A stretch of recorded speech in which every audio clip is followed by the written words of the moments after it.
안녕하세요. 드라마를 톱파보는 잼잼 리뷰입니다. 담담함 속에 슬픔을 숨긴 영우와 딸을 마주하고 무너지는 감정을 느낀 태수미의 만남. 출생의 비밀을 단 8회 만에 너무나도 심플하게 풀어냈는데요. K드라마의 고정적인 방정식을 이렇게 고급지게 풀어낸 드라마가 어디 있을까 싶어요.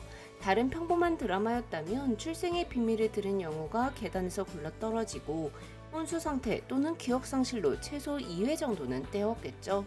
우강호 씨의 딸입니다. 라는 말을 듣자마자 태수미의 눈빛이 바로 변하는 모습이 너무 슬펐어요.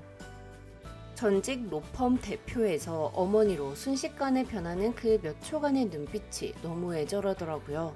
솔직히 태수미의 서사, 진경 배우님 표정으로 다 설득당한 기분이에요.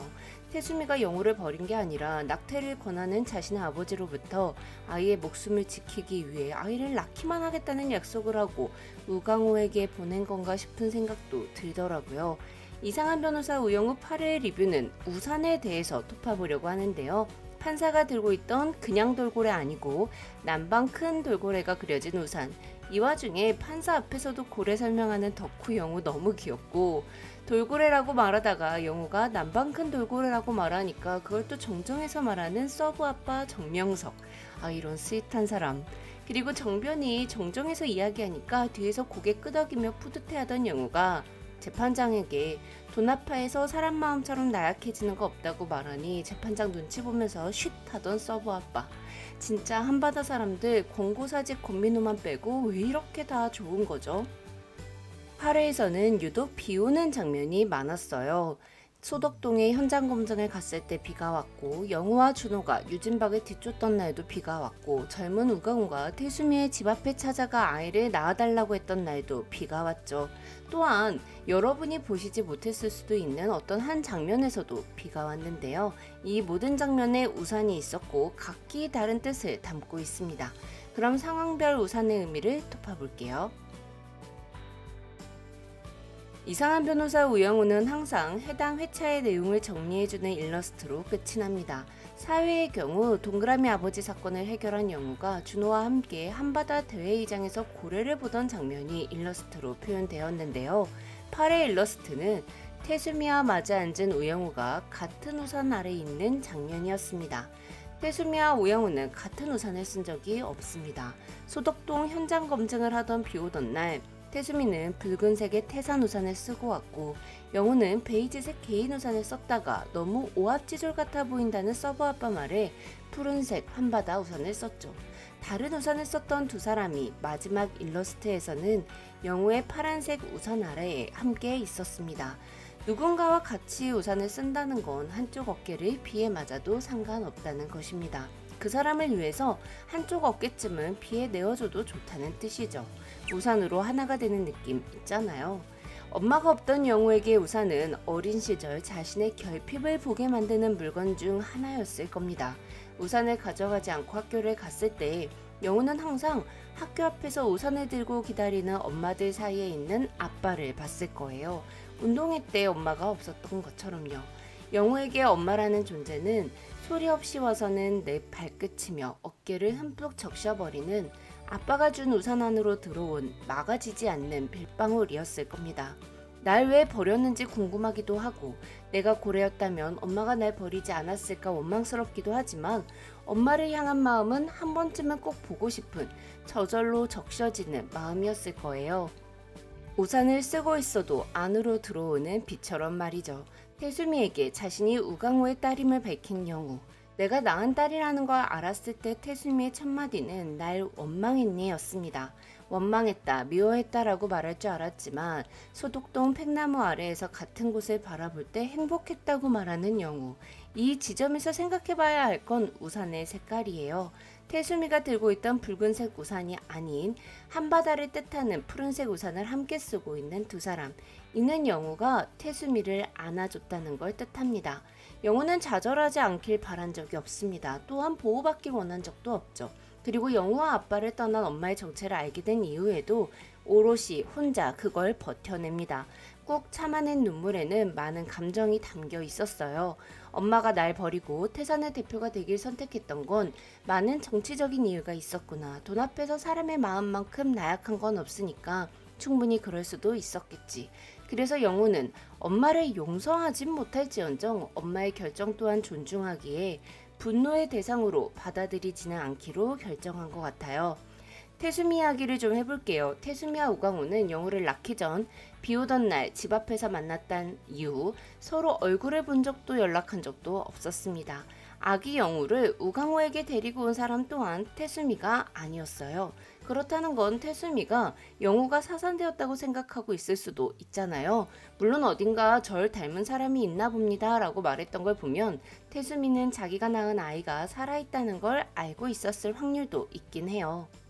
하지만 팽나무 아래에서 바람에 날리는 머리칼을 귀 뒤로 넘길 때 두 사람의 모습이 너무 따뜻해 보였어요. 아이를 버린 엄마와 딸이 만난 건데 뭔가 그렇게 따뜻한 만남을 연출하면 안 되는 거 아닌가 하는 선입견이 있는 저로선 태수미가 아이를 버린 게 아니라는 생각을 버릴 수가 없네요. 물론 태수미가 성공을 위해 어린 나이에 영호를 낳고 키우는 것을 선택하지 않았을 수 있습니다. 돈 앞에서 가장 나약해지는 게 사람의 마음이니까요. 하지만 8회 마지막 일러스트에서 하나의 우산을 함께 쓴 영호와 태수미였으니 결국 두 사람의 관계가 같은 곳을 바라보는 쪽으로 향하지 않을까 싶어요. 법무부 장관 후보 청문회 자리에서 영호 이야기가 나온다면 태수미는 법무부 장관이 되지 못한다 하더라도 담담하게 그걸 인정할 것 같습니다. 자신의 딸을 2번 부정하고 버리는 선택은 하지 않을 것 같아요. 우광호와 태수미가 마지막으로 만났던 날에는 비가 왔습니다. 태수미의 집 앞에서 우산을 쓰지 않았던 우광호는 비를 맞고 무릎을 꿇었고 태수미는 혼자 붉은색 우산을 쓰고 있었죠. 우리 잘못이니까, 아이는 잘못이 없으니까 아이만 낳아주면, 즉 아이의 목숨만 지켜주면 아이와 함께 사라지겠다, 사법시험도 포기하겠다고 말하는 무릎 꿇은 우광호를 보며 태수미는 눈물을 흘렸지만 끝까지 우산을 씌워주진 않았어요. 함께 쓰지 않은 우산은 두 사람이 가는 길이 같지 않음을 암시했습니다. 대신 우광호는 영호와 함께 우산 쓰기를 결정했죠. 5살 된 영호를 키우던 우광호의 집에는 사법시험 책들이 남아 있었습니다. 사랑했던 여자, 내 딸을 낳은 여자와의 마지막 약속을 지키며 내 딸의 목숨을 지켜내기 위해 꿈을 포기했던 우광호가 얼마나 힘들었을지, 5살이 될 때까지 말을 하지 않던 영호의 말문을 처음으로 트게 한 게 헌법이었을 때 얼마나 기뻤을지, 그런 딸이 서울대 법대를 수석 졸업하고도 변호사 시험을 만점 가까이 받고도 자폐인이라는 이유로 기회를 박탈당했을 때 딸한테 변호사 사무실 하나는 물려줄 수 있는 아빠가 되지 못한 자신이 후회스럽고 성공하지 못한 대가를 딸에게 치르게 하는 것 같아 얼마나 괴로웠을지 다 느껴지더라고요. 하지만 이런 심각한 이야기를 듣는 와중에도 우리 영호는 고래를 영접하며 새들도 아가양도 명석이도 자는 시간인 새벽 3시에 서브 아빠에게 전화를 걸었어요. 변호사 비밀유지 의무 때문에 아버지는 좀 나가달라는 부탁까지 하면서 말이죠. 아버지는 아직 자신의 우산 안에 영호가 있다고 생각하지만 영호는 이미 나만의 우산을 만들어가고 있는 중이라는 걸 보여주는 장면이었다고 생각해요. 그리고 영호가 자신의 우산 안에 날 버린 엄마까지도 품어줄 수 있는 건 딸을 지켜주던 아빠의 우산이 너무나도 포근했기 때문일 것입니다. 영호는 아버지의 집을 나와 그라미의 집으로 갔습니다. 그리고 김밥을 먹죠. 아버지가 싸준 동글동글하고 재료가 꽉 찬 우영우 김밥 대신 동그라미가 싸준 네모나고 재료가 빈약한 동그라미 김밥을 먹습니다. 역시 김밥은 믿음직해요. 속이 보여서 예상하지 못한 식감에 놀랄 일이 없습니다. 거기다가 동그라미 김밥은 모양은 별로지만 생각보다 맛이 좋았어요. 웃음이 절로 나오는 맛이었어요. 꼭 영호의 독립을 세상이 응원하는 느낌이었죠. 매일 먹던 동글동글한 안정적인 김밥 말고 네모난 각진 김밥, 이거 어때? 생각보다 괜찮지? 무섭지 않지? 독립을 할 생각하다니 너의 용기를 칭찬해. 정말 대단하구나. 이 모든 내용이 그라미의 네모김밥 안에 담겨 있었던 것 같습니다. 영우와 준호는 바이올린을 켜던 도청 직원 박유진을 찾아갑니다. 그날은 비가 내렸고 준호는 차에서 내리는 영우에게 우산을 씌워줬습니다. 우리 예상대로 결국 키스씬은 없었고 준호를 만지지 않았는데도 분당 심박수가 엄청났던 영우는 도망을 가고 말았었는데요. 그날 잘 들어갔냐 묻는 준호에게 영우는 내가 이준호 씨를 좋아하는 게 맞더라고 이야기하죠. 이에 준호는 변호사님 저는요까지 말했습니다. 유진박이 도망을 안 갔다면 그 다음 말을 우리가 들을 수 있었을까요? 도망치는 유진박을 쫓을 때 우산을 딱 핀 영우와 달리 준호는 우산을 쓰지 않았습니다. 물론 우산이 하나밖에 없었고 그 우산을 영우가 들고 있었으니 준호가 우산을 못 쓴 것일 수도 있어요. 하지만 이 장면에는 우산에 대한 준호와 영우의 서로 다른 생각이 담겨 있습니다. 몸에 닿는 감각에 예민하게 반응하는 영우는 옷에 붙어있는 라벨에 까끌거리는 느낌도 좋아하지 않아요. 그러니 비를 맞을 리가 만무하죠. 비가 오면 우산을 쓴다. 비는 맞지 않는다.